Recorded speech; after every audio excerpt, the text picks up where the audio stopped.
ओम श्री सद्गुरु परमात्मने नमः। श्री योग वशिष्ठ महारामायण निर्वाण प्रकरण सर्ग 197। राम जी ने पूछा, हे भगवान, यह जो तुमने रुद्र और कालिका का वर्णन किया सो कौन थे? महाप्रलय में तो कुछ नहीं रहता, उनके शरीर में तुमने सृष्टि कैसे देखी? और महाप्रलय होकर उनके शरीर में सृष्टि ने कैसे प्रवेश किया? उस काली के हाथ में शस्त्र क्या थे? कहां से आई थी और कहां गई? उसका आकार क्या था? वशिष्ठ जी बोले, हे रामचंद्र जी, न कोई रुद्र है न काली है, न कोई पुरुष है न कोई स्त्री है, न कोई नपुंसक है न पुरुष। मिलकर कुछ नहीं हुआ है। न ब्रह्मांड है और न पिंड है, केवल चिदाकाश है। और संकल्प से उपजने से सब आकार भासित होते हैं। जैसे स्वप्न में आकार भासित होते हैं, वैसे ही वे आकार भी भासित होते हैं। वास्तव में केवल चिदाकाश ज्यों का त्यों है। हे रामचंद्र जी, आत्मपद अनंत चैतन्य सत्य प्रकाश रूप अविनाशी और अपने आप में स्थित है। रुद्रदेव का आकार जो दिखता था सो वह चैतन्य आत्मा ही ऐसे होकर भासित हुआ था, कोई और आकार न था। जैसे सुवर्ण ही भूषण होकर दिखता है, वैसे ही परमदेव चिदाकाश ऐसे होकर भासित हुआ था, क्योंकि वह चैतन्य स्वरूप है। जैसे मधुरता पौंडे का स्वरूप है, वैसे ही आत्मा का स्वरूप चैतन्य है। हे रामचंद्र जी, चैतन्य सत्ता अपने स्वरूप को नहीं त्यागती, आकार होकर भासित होती है और सदा अपने आप में स्थित है। जैसे पौंडे के रस में मधुरता न हो तो उसको कोई रख नहीं सकता, वैसे ही आत्मसत्ता में चेतनता न हो तो उसे चैतन्य कोई न कहे। जो आत्मा चेतनता को त्यागे तो परिणामी हो और चैतन्य न कहावे, परंतु वह तो सदा आप अपने स्वभाव में स्थित है और किसी और अवस्था को नहीं प्राप्त हुआ। इसी से कहा है कि जो कुछ भासित होता है वह आत्मा का किंचन है। हे रामचंद्र जी, जैसे पौंडे के रस में मधुरता होती है, वैसे ही आत्मा में चेतनता है। चैतन्य मात्र में चेतनता लक्षण चेतनता रूप रहता है। इससे यह जगत भाव रूप है और शुद्ध चिन्मात्र में चित्त का उत्थान न होता तो जगत भाव न लखाता। आत्मसत्ता दोनों अवस्थाओं में सदा ज्यों की त्यों है। जैसे वायु जब स्पंदित होता है तब उसका स्पर्श रूप लक्षण भासित होता है, और जब निस्पंद होता है तब उसमें कोई शब्द नहीं प्रवेश कर सकता। पर वायु दोनों अवस्थाओं में तुल्य है। वैसे ही शुद्ध चैतन्य में किसी शब्द का प्रवेश नहीं, पर चैतन्य भाव में है। और आत्मसत्ता सदा एक रस है। इससे वास्तव में यह जगत ही नहीं है। हे रामचंद्र जी, आदि मध्य अंत, जगत, आकाश, कल्प, महाकल्प, उत्पत्ति, स्थिति, प्रलय, जन्म, मरण, सत, असत, आकाश, अंधकार, पंडित, मूर्ख, ज्ञानी, नाम रूप, कर्म रूप, अवलोक, मनस्कार, विद्या, अविद्या, दुख, सुख, बंधन, मोक्ष, जड़, चेतन, पृथ्वी, जल, अग्नि, वायु, आकाश, आना जाना, जगत, अजगत कुछ नहीं है। बढ़ना, घटना, मैं, तुम, भेद, शास्त्र, पुराण, मंत्र, आकार, उकार, मकार, जय, नाम आदि स्थावर जंगम सब जगत ब्रह्म स्वरूप है, दूसरी वस्तु कुछ नहीं। जैसे समुद्र में तरंग, बुलबुले और आवर्त सब जल रूप है, वैसे ही सब ब्रह्म स्वरूप है। ब्रह्म से भिन्न जगत कुछ वस्तु नहीं है। जैसे स्वप्न में जो पर्वत दिखते हैं वे अनुभव से भिन्न नहीं होते, वैसे ही यह जगत ब्रह्म से भिन्न नहीं। जैसे सूर्य की किरणों में जल जान पड़ता है, वैसे ही आत्मसत्ता जगत रूप होकर भासित होती है।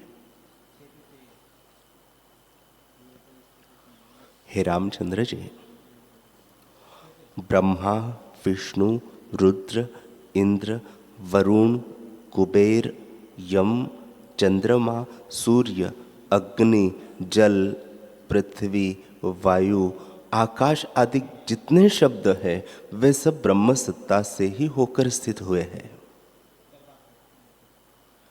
परंतु सत्ता अपने आप में ज्यों की त्यों है, कभी परिणाम को नहीं प्राप्त हुई और वही सत्ता सबकी आत्मा है।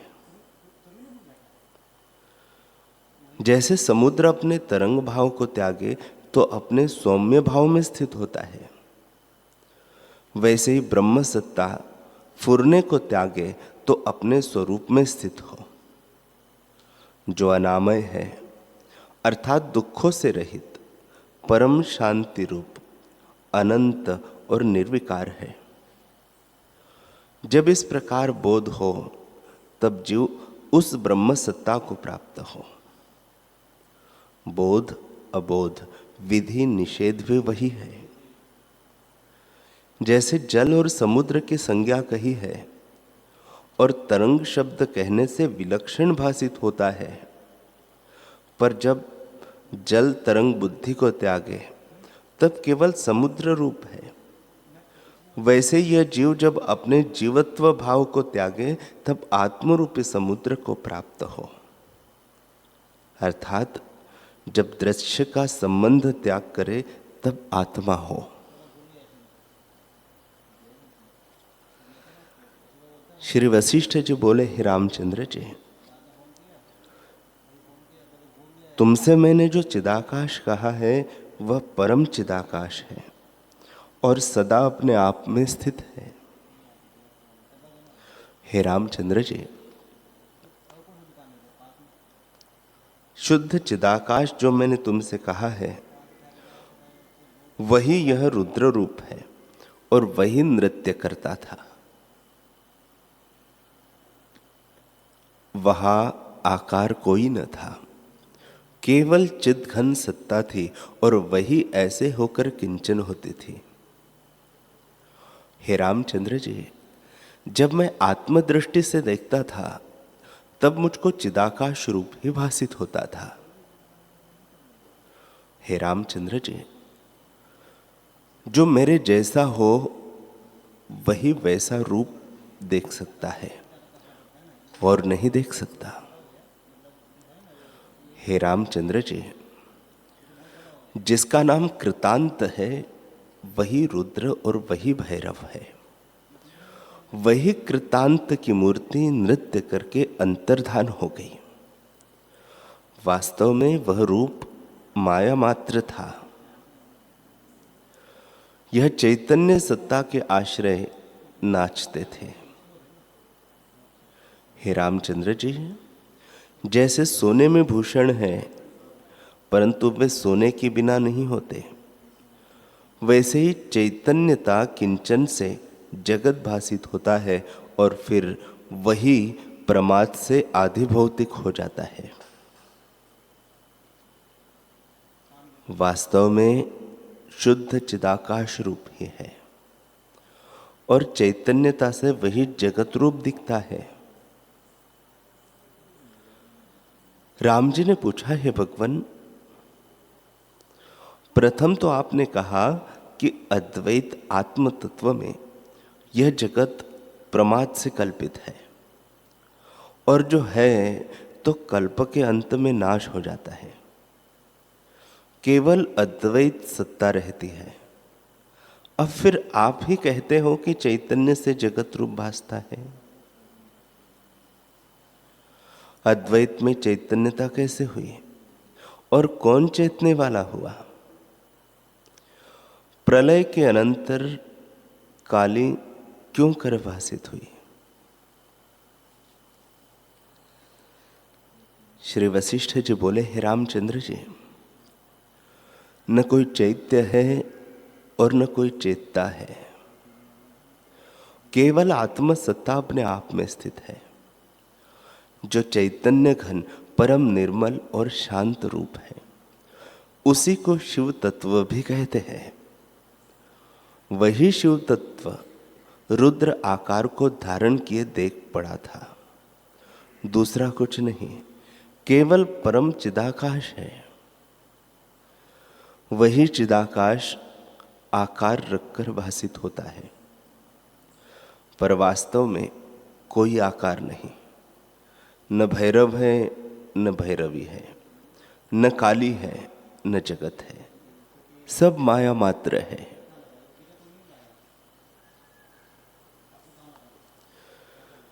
जैसे स्वप्न में आत्मसत्ता चैतन्य के कारण जगत रूप दिखती है, पर स्वरूप से कुछ चैतन्यता है, न ही जगत है।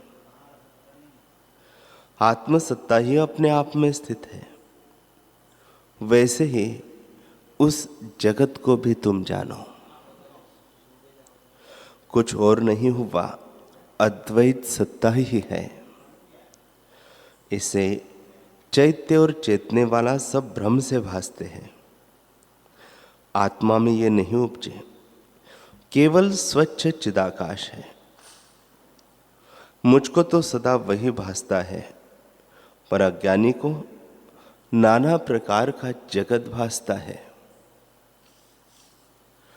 आत्मा सदा एक है, किंचन से उसमें आकार दिखते हैं। भैरव और काली सब निराकार है, भ्रांति से आकार प्रतीत होते हैं।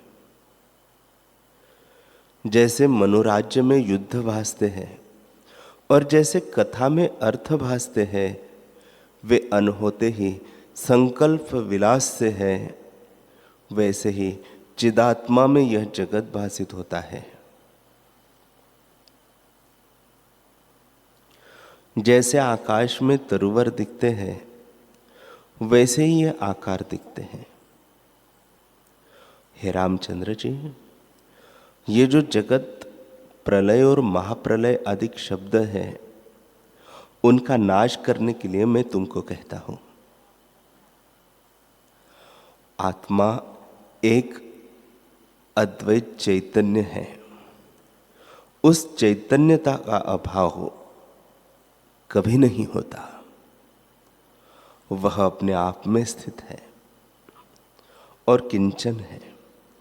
जैसे सूर्य की किरणें किंचन रूप होती है और उनमें जल भासता है, वैसे ही चित्त का किंचन जगत भासता है। वही महाप्रलय में रुद्र और भैरवी होकर भासता है।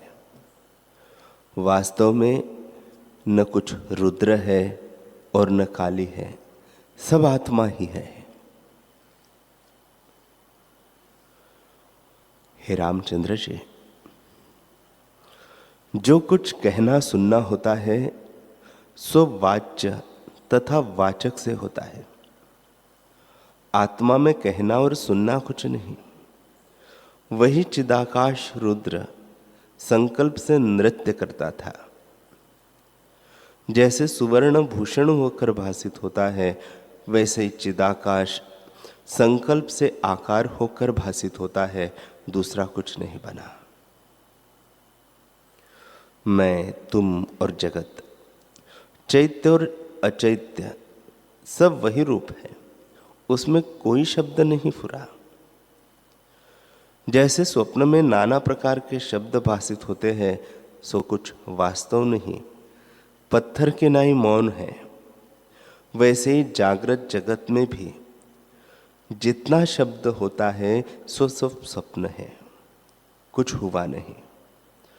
केवल आत्म सत्ता ही अपने आप में स्थित है। जैसे आकाश अपनी शून्यता में स्थित है, वैसे ही आत्मसत्ता अपने आप भाव में स्थित है। जहां न एक है न द्वैत है, न सत्य है न असत्य है, न चित्त है न चैत्य है, न मौन है न अमौन है, और न कोई चेतने वाला है। चेत के अभाव सा केवल अचेत चिन्मात्र आत्मसत्ता निर्विकल्प रूप स्थित है। हे रामचंद्र जी, सबसे बड़ा शास्त्र का सिद्धांत यही है। इस दृष्टि से तुम मौन में स्थित हो। हे राघव, सब सिद्धांतों की समता है निर्विकल्प होना। जैसे पत्थर की शिला मौन होती है, वैसे ही चैत्य से रहित रहकर ही जो कुछ प्रत्यक्ष आचार प्राप्त हो उसमें वृत्त होना और सदा आत्मनिश्चय रखना, इसी का नाम परम मौन है। सब क्रिया होती रहे पर अपने से कुछ न देखना। जैसे नट स्वांग भरता है और उसके अनुसार विचरता है, परंतु निश्चय उसका आदि शरीर में ही होता है, उससे वह चलायमान नहीं होता। वैसे ही जो कुछ अनिश्चित प्राप्त हो उसको यथाशास्त्र करे, परंतु अपने निर्गुण निष्क्रिय स्वरूप से चलायमान न हो, उसी अद्वैत स्वरूप में स्थित रहे।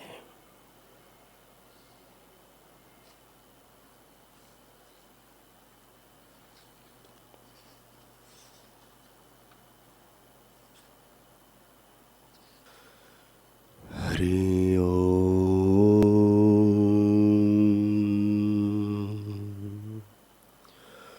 हरि ओम,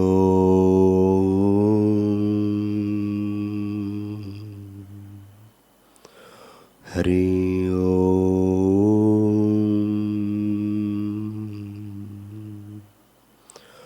ओम सहना भवतु सहनौ भुनक्तु सह वीर्यं करवावहै तेजस्विनावधीतमस्तु मा विद्विषावहै। ओम शांति शांति शांति। श्री सद्गुरुदेव भगवान की जय।